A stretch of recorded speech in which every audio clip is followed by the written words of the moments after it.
Okay, Tara, if there's one famous shot from this version of Dr. Jekyll, it's Miriam Hopkins's swinging leg off of the bed. And the shot is like 20 plus seconds long. That must have been very racy for the time. It was. I mean, that swinging leg is hypnotic.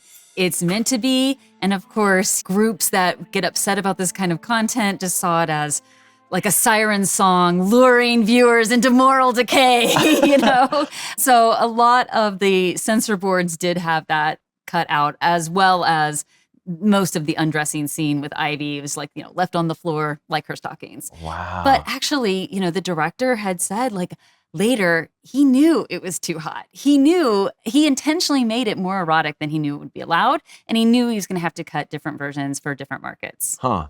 Why was this a film that particularly resonated with audiences at the time, do you think? So it's not, you know, just this film, right? There's a lot of these films like Island of Lost Souls and Murders in the Rue Morgue and Frankenstein. And we see this theme for doctors and scientists where they are men who think they know more than us. And there was a real sort of distaste for authority for these high-degreed, hoity-toity men who'd said they had all the answers and then they didn't. So in this film, when you see like, okay, I'm going to play God and I'm going to create a monster. And then, you know, guess what? What happened to most of them? They die in the end. And then the audience is like, yeah, that's right. Huh. The other thing I find really interesting about this is like, what is the message of the movie? I mean, there is the, okay, you know, don't mess with nature, don't play God. But really, it's saying that, you know, sexual repression is bad, right? Like if you don't allow yourself physical pleasure, that you will turn into a beast and force it. I mean, it's like kind of unbelievable. It passes through even the pre-code era. There's also quite a difference, I feel like, between this version and the Spencer Tracy version from 10 years later that we're about to see, as far as the look of the Hyde character. Oh, yeah. In this version, he's unrecognizable as Frederick March. And I read some material that they wanted him to look Neanderthal in a way. And I think that's how it comes across.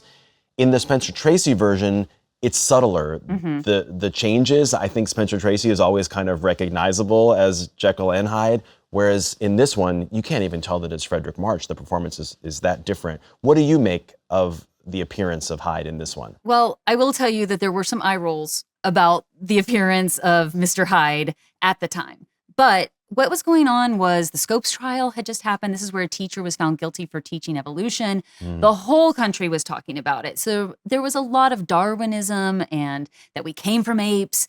And so this whole look of being, you know, kind of the missing link would have connected with audiences.